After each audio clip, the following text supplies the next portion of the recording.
Coming up, is Iowa City the best place to live? We'll tell you the results of a national poll. You'll meet a University of Iowa organization that helps out students with disabilities. Could sunshine be in our forecast? I'll give you the full report coming up. The Iowa baseball team gets a big win. Plus, we'll talk Hawkeye football. And find out what it takes to be a professional video gamer, right here in Eastern Iowa. All of this, plus a whole lot more, is coming up next on UIowa TV News.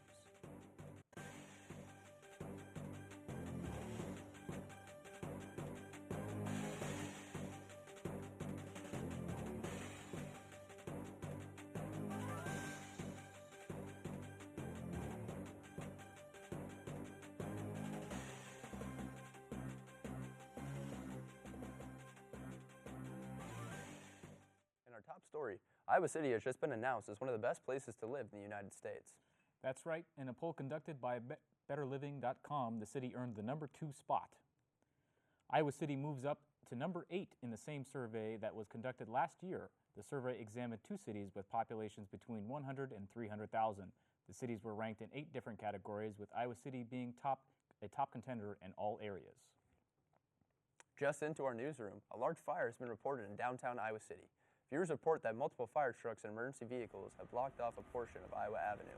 They tell us that the area is filled with smoke. No injuries have been reported at this time. We'll have more on this breaking story later. Vice President Kamala Harris held a town meeting in Iowa City today at the Grant Elementary School. She shared her take on teacher salaries.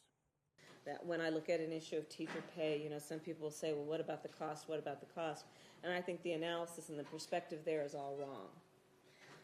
Because just like anybody in the private sector would do, and it would be applauded, if they grow their company and they think about what they're going to put into it to help it grow so it can be more productive and more efficient and more successful.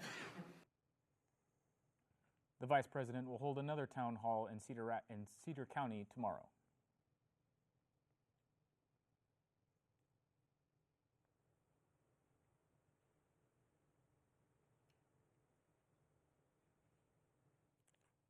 Students at the University of Iowa turned friendship into a nonprofit organization. The organization hires students to help out other students on campus who have a disability. Reporter Alex Tanzi has a story. Michael Penniman came to the University of Iowa for the same reason as every other student, to get a college education. But he had a unique living situation.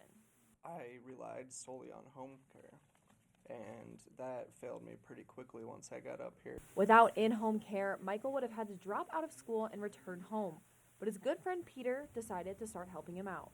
Realizing that his care wasn't as good as it could be, realizing that I was getting called over a lot more than I anticipated, and then I saw an opportunity to kind of work a shift for him and see what that was like. Which sparked an idea called Students Care. The nonprofit organization sets out to have students with disabilities here at the University of Iowa have a more normal college experience. And realizing that a lot of people want to have that same, great time but can't because of their disability.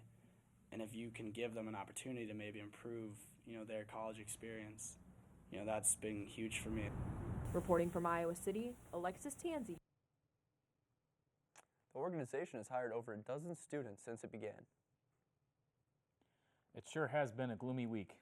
Please tell us that we can see some warmer weather soon. If you can make it through today and tomorrow, you will really like Sunday. This afternoon will stay cloudy and cool, only reaching a high of 50 degrees after a cool night. Tomorrow will bring with even more sunshine. By the weekend, things will really be looking up with clear skies and highs reaching the 70s. Not quite swimming weather, but at least we can ditch the coats. That's your weather. Back to you. With spring in the air, it sure feels like baseball season. Let's find out what's going on in sports. That's right. Iowa baseball looked to follow up their series win over Purdue last weekend with a matchup against Grandview University. Lucy Roden has the details.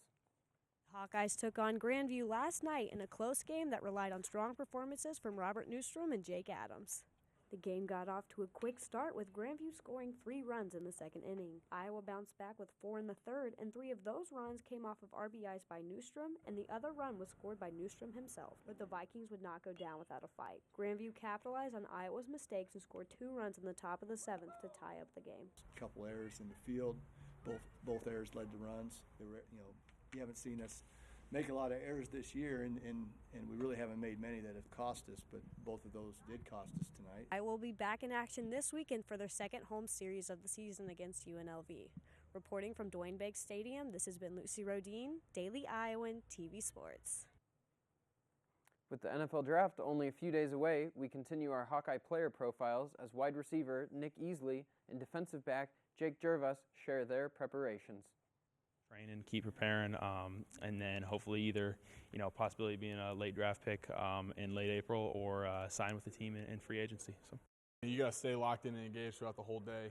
There's 5, 6, 7 events that you're doing max effort, so you just got to make sure if you make a mistake, you flush it, but at the same time, have fun and enjoy the process. You only get one pro day, and today was, a lot of fun for me. I know the other guys, and I think we're ready to celebrate tonight.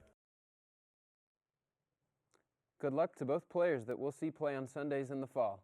Back to you. Thank you. Next story is about a completely different type of athlete. That's right. They're competing in an unusual type of sport. While these University of Iowa students do the typical training of most sports, they're hoping to become professional video gamers in the rapidly growing esports industry. League of Legends, Overwatch, Super Smash Bros., Call of Duty. These are a few of the games that University of Iowa students play competitively at the National College and Gaming Association's Training Grounds. Training Grounds provides passionate gamers the equipment and coaching needed to compete in million-dollar gaming tournaments around the world. It's a really hard transition, and in order to make a professional career out of it, you need to show them that you can perform on a team in like a local LAN event. You can make a living out of it. There's a lot of kids that played right here in Des Moines that are now making six-figure salaries on major teams, living out in LA, doing their thing. Major tournaments can and have had a larger viewer turnout than the NBA Finals Championship. Reporting in Iowa City, Kyler Bruner, Daily Iowan TV. Well, that looks like fun. I'm ready to take you on in some video games. Here's your chance as we're all out of time. Tune in again next time for more University of Iowa news.